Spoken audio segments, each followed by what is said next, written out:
Sri Rama Navami special పానకం రెసిపీని share చేస్తున్నానండి.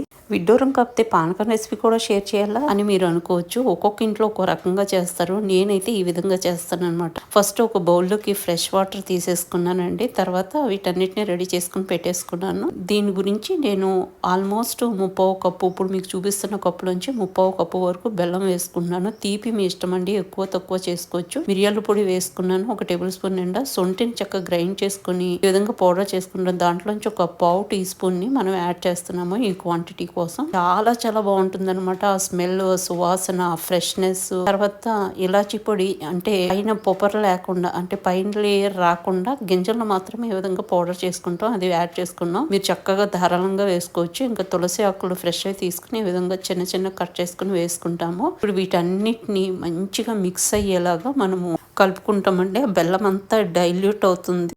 అయితే తీపి అనేది కొంతమంది చాలా స్వీట్గా తాగుతారు, కొంతమంది సమానంగా తాగుతారు. తీపి ఎక్కువ తక్కువ మన ఇష్టం, మన ఇంట్లో ఎలా తాగుతారు అనే దాన్ని బట్టి మనం చేసుకోవచ్చు. ఈవెన్ మిరియాల పొడి కూడా మీరు తాగే ఘాటును బట్టి యాడ్ చేసుకోవచ్చు అండి. ఎంత ఫ్లేవర్ఫుల్ గా ఉంటుందో నేను చెప్పలేను. ఆ తులసిలోని ఆ ఫ్రెష్నెస్, యాలకుల పొడిలోని ఆ సువాసన, తర్వాత ఆ మిరియాల ఘాటు, ఇంకా సొంటి పొడి, ఇవన్నీ కలిసి అబ్బాబ్బా అద్భుతంగా ఉంటుందండి.